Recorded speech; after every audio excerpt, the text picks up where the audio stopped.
Hello friends, मैं नीता भास्कर आप सभी लोगों का अपने यूट्यूब चैनल पर स्वागत करती हूँ। पॉलिटिकल साइंस में हम 20 क्वेश्चन कंप्लीट करेंगे और आशा करती हूँ वीडियो आपको पसंद आएगी और पसंद आए तो प्लीज लाइक शेयर कमेंट करिएगा।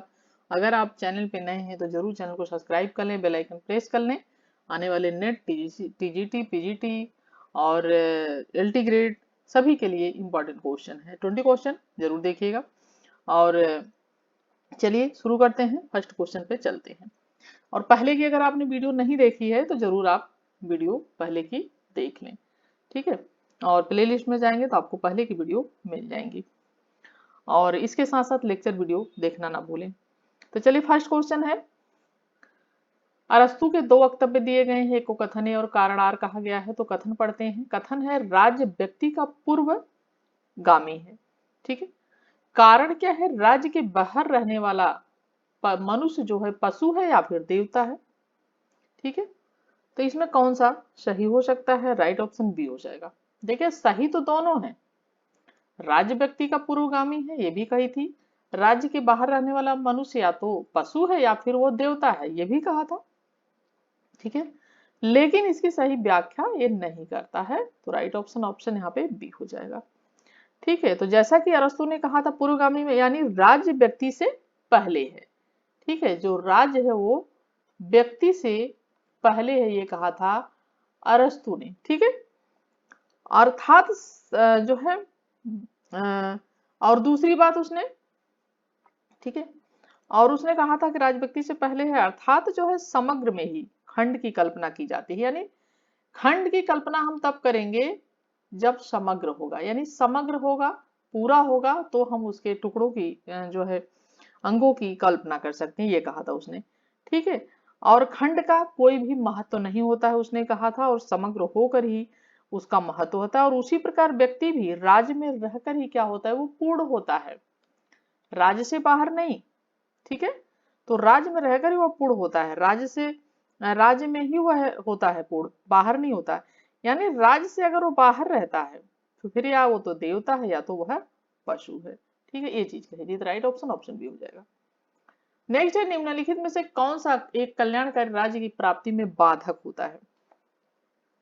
आर्थिक समृद्धि, समाज सेवा अधिनियम, जनसंख्या अधिक, का समान वितरण, ठीक है। क्या बाधक होता है पूछा है, तो राइट ऑप्शन हो जाएगा जनसंख्या अधिक। देखिए सारी चीजें नियमानुसार चल रही हैं, ठीक है।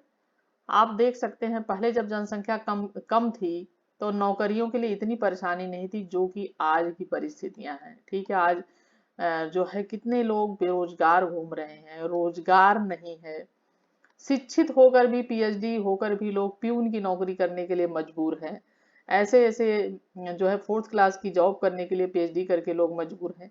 तो बहुत सारी चीजें देखने को मिलती है कि इसका मूल जो कारण है वो जनसंख्या अधिक है, यानी जो साधन है वो इतने के लिए है भी नहीं, और कुछ सरकारें भी हैं जो कि अपने चीजों पे तो बहुत खर्च कर देती हैं, आलतू फालतू चीजों पे ज्यादा खर्च कर देती हैं, लेकिन जहां जरूरी होता है उस पे इतना खर्च नहीं करती हैं।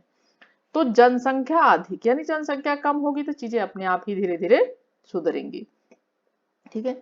तो यानी ऑप्शन बी राइट हो जाएगा, ठीक है। जनसंख्या अधिक कल्याण राज्य जो है कल्याणकारी राज्य की प्रगति में बाधक है, क्योंकि कल्याणकारी राज्य का मतलब है कि लोगों की न्यूनतम जो आवश्यकताएं हैं, जो उनके जीवन के लिए जरूरी है उनको पूरा करना, ठीक है। लेकिन संसाधन क्या है, जो हमारे पास संसाधन है वो इतना है नहीं, जनसंख्या क्या है वो अधिक है, तो क्या होगा, उतनी जनसंख्या अधिक है कि लोगों तक इतनी सारी चीजें कम पड़ जाती हैं, पूरी नहीं हो पाती हैं। तो कल्याणकारी राज्य में जनसंख्या और संसाधनों का संतुलन आवश्यक है, तो right option B. Third question है, किसने कहा कि राज्य का स्वरूप मूलतः एक निगम है? मार्क्स ने, लास्की ने, मैकाइबर ने या डुग्बी ने? राइट ऑप्शन हो जाएगा ऑप्शन सी, मैकाइबर ने, ठीक है। मैकाइबर ने कहा है कि राज्य का स्वरूप जो है मूलतः एक निगम है, ठीक है, क्योंकि राज्य की सत्ता का स्रोत उसके जो सदस्य हैं उसकी इच्छा है, राज्य की स्वयं की इच्छा नहीं है, जो राज्य के सदस्य हैं उनकी इच्छा है, ठीक है, लेकिन उसकी स्वयं की जो इच्छा है वो नहीं है, ठीक है। व्यापारिक निगमों की तरह राज्य के अपने अधिकार और दायित्व होते हैं, और जैसे कि निगम अपने शेयर धारकों को क्या करता है, इच्छा से और उन्हीं के हितों की रक्षा के लिए उन पर अपनी सत्ता का प्रयोग करता है। Right option option C. 4 question है, कल्याणकारी राज्य के बारे में निम्नलिखित में से कौन सा वक्तव्य सही है। कल्याणकारी राज्य समाजवादी राज्य और समाजवादी राज्य दोनों एक हैं, तो एक नहीं है। ठीक है। कल्याणकारी राज्य आधुनिक उदारवादी सिद्धांत पर आधारित है। सी है कल्याणकारी राज्य एक समष्टिवादी राज्य है।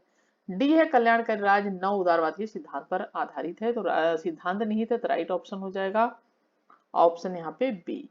ठीक है, कल्याणकारी राज्य आधुनिक उदारवादी सिद्धांत पर आधारित। देखिए, कल्याणकारी राज्य और समाजवादी राज्य एक दूसरे से भिन्न है, क्योंकि जो कल्याणकारी राज्य है वो लोगों का, सभी का कल्याण चाहता है। ठीक है, और लोगों के कल्याण के लिए प्रतिबद्ध है। जबकि समाजवादी राज्य जो है वो उसमें इसमें व्यक्ति की भी स्वतंत्रता की बात की जाती है, लेकिन इसमें व्यक्ति की जो स्वतंत्रता है उसकी बात नहीं की जाती। समाजवादी में वो पूरे समाज की बात की जाती है, राज्य की बात की जाती है, स्वामित्व की बात की जाती है, पूरे समाज का स्वामित्व होना चाहिए। व्यक्तिगत स्वतंत्रता की बात नहीं की जाती है। तो व्यक्ति स्वतंत्रता का मूल्य समाजवाद में नहीं होता है, इसीलिए दोनों एक नहीं है। ठीक है, कल्याणकारी राज्य आधुनिक सकारात्मक उदारवाद के सिद्धांतों पर आधारित है। ठीक है, और कल्याणकारी राज्य एक समष्टिवादी राज्य भी नहीं है। ठीक है, क्योंकि समष्टिवाद जो है सर्वाधिकार राज्य को प्रश्रय देती है, सर्वाधिकार जो है राज्य को। और इसी प्रकार नव उदारवादी सिद्धांत स्वेच्छा तंत्र पर बल देता है। ये किस पर बल देता है, स्वेच्छा तंत्र पर बल देता है। ठीक है, तो इसीलिए कल्याणकारी राज्य व्यक्ति की स्वतंत्रता और राज्याधिकार के मध्य संतुलन स्थापित करता है। तो राइट ऑप्शन यहाँ पे सिर्फ बी होगा।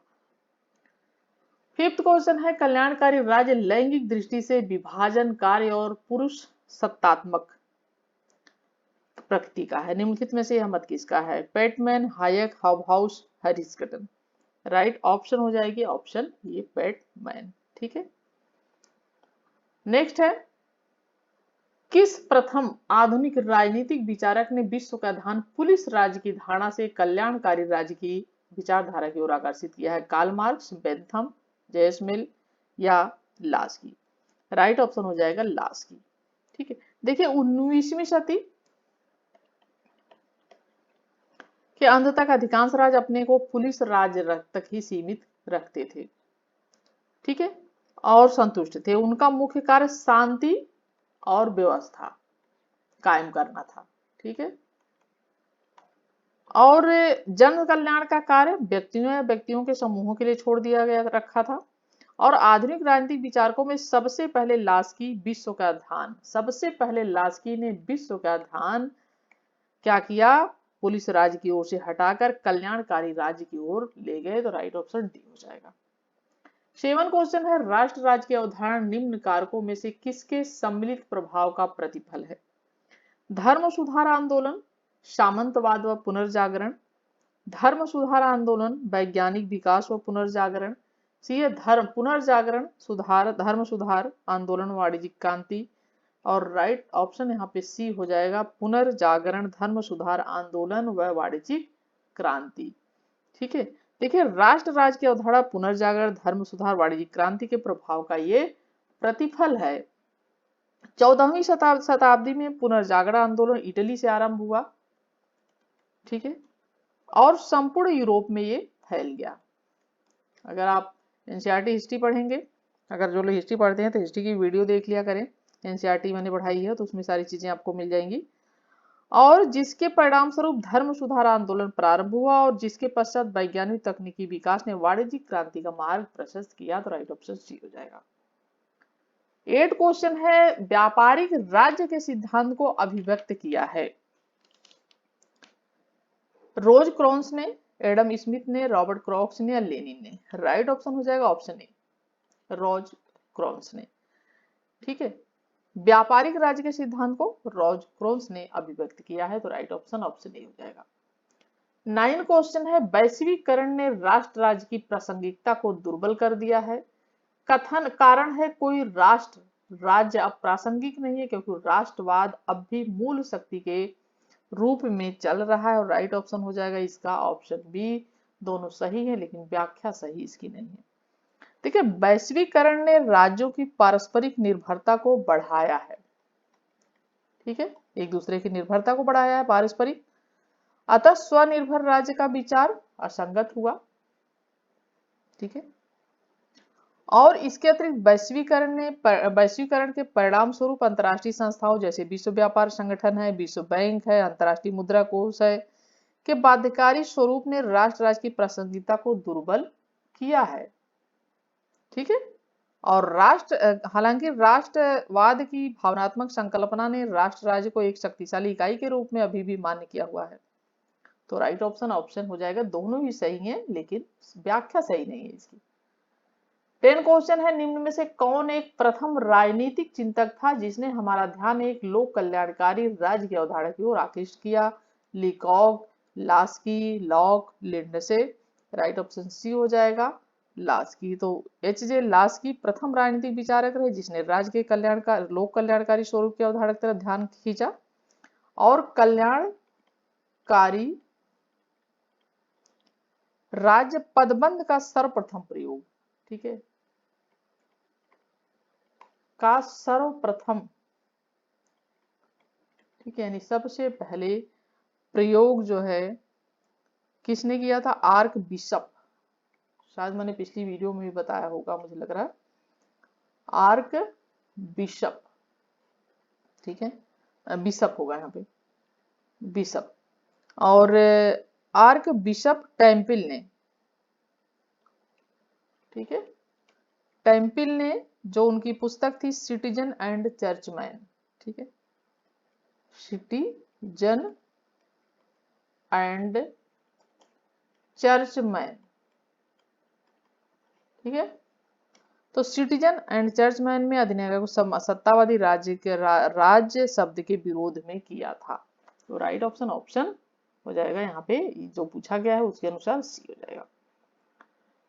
11 क्वेश्चन है, निम्न में से किसके पास राज्य का सिद्धांत नहीं है? फेबियन समाजवाद, श्रेणी समाजवाद, श्रम संघवाद या अराजकतावाद?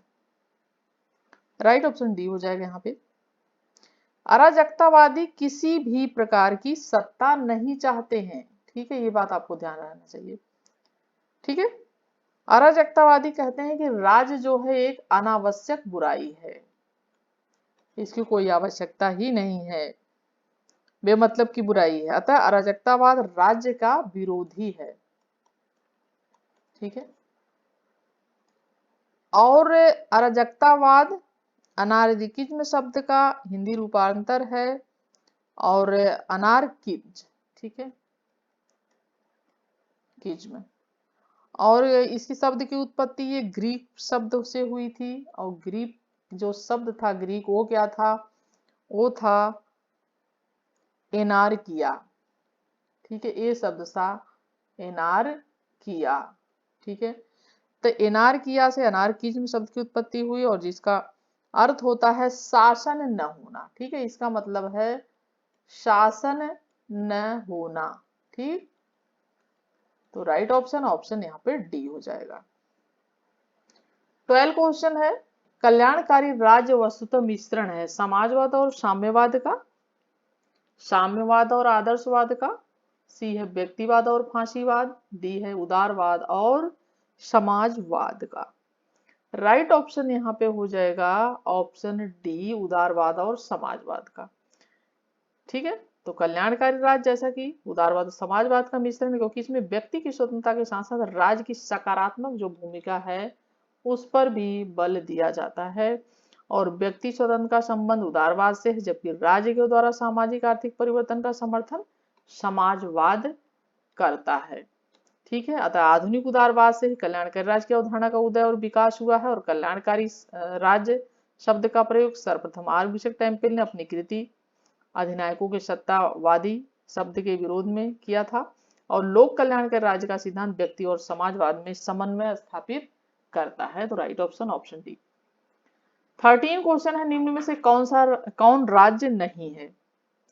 संयुक्त राज्य अमेरिका, रूस, राष्ट्र संघ बांग्लादेश, तो राइट ऑप्शन सी हो जाएगा, राष्ट्र संघ। ठीक है, राष्ट्र संघ जिसकी स्थापना विश्व शांति हेतु 1920 में की गई थी, और वह एक राज्य नहीं बल्कि एक संगठन था। ठीक है, और विश्व स्तर पर देश के लिए भी राज शब्द का प्रयोग होता है, और इसी के तहत संयुक्त राज्य अमेरिका, रूस और बांग्लादेश एक राज्य है। 14 क्वेश्चन है, कल्याणकारी सिद्धांत विश्वास करता है कि राज्य एक माध्यम है, एक उद्देश्य है, न माध्यम है न उद्देश्य है, एक अवयव है। राइट ऑप्शन हो जाएगा एक माध्यम है। कल्याणकारी सिद्धांत जो विश्वास करता है कि राज्य क्या है, एक माध्यम है। राज्य की कल्याणकारी धारणा राज्य को सेवा का माध्यम मानती है। क्या मानती है? राज्य को सेवा का माध्यम मानती है। ठीक है, और इस सेवा से जुड़ी हुई क्रिया और प्रक्रिया के रूप में देखती है इसे। और आधुनिक अमेरिकी राज्यशास्त्रियों ने राज्य की कल्याणकारी धारणा को राजनीतिक प्रणाली की संज्ञा दी है। ठीक है, और राज्य शब्द का प्रयोग छोड़ देने की सलाह भी दी है। तो राइट ऑप्शन ऑप्शन ए हो जाएगा। 15 क्वेश्चन है, राज्य शब्द का आधुनिक अर्थ में प्रथम बार प्रयोग किया गया था अरस्तू द्वारा, मैकियावली द्वारा, हॉब्स द्वारा या टी.एच. ग्रीन द्वारा। राइट ऑप्शन यहाँ पे हो जाएगा ऑप्शन बी, मैकियावली द्वारा किया गया है।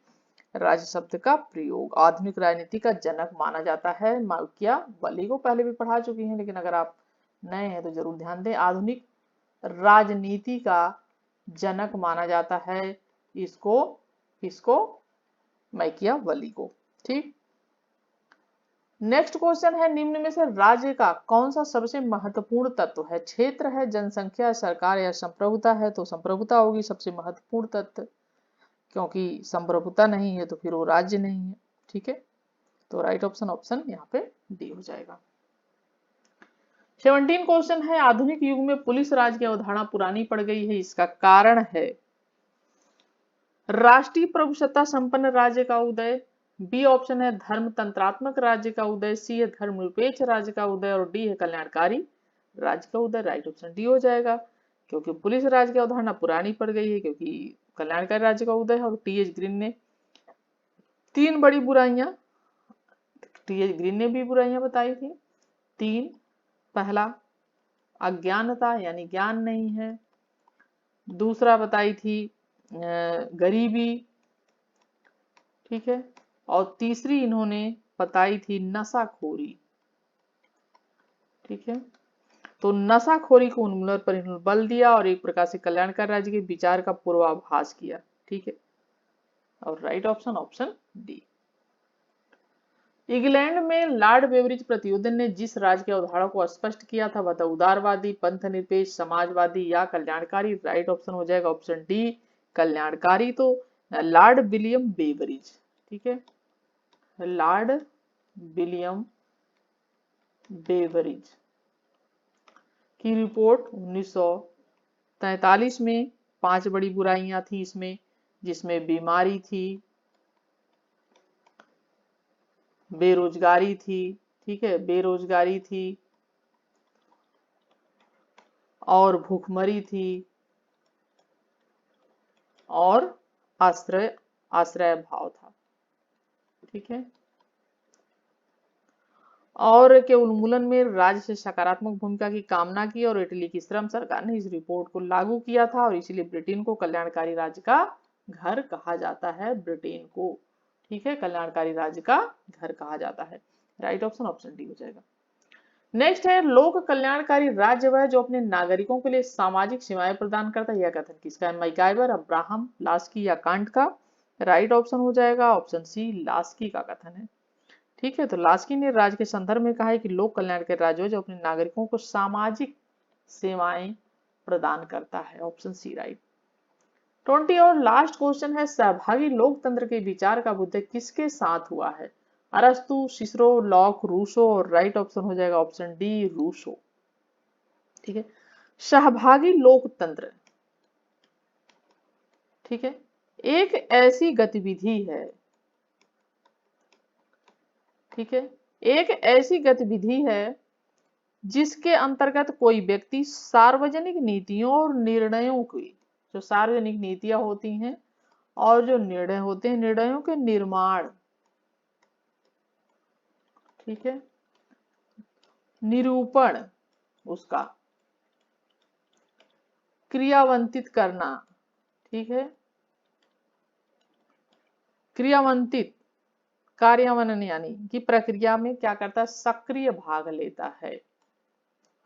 रूसो जैसे विचारक यह मानते हैं कि सार्वजनिक निर्णय जो है उन तक पहुंचने में नागरिकों की प्रत्यक्ष सहभागिता का अधिकतम विस्तार आवश्यक है प्रत्यक्ष रूप से।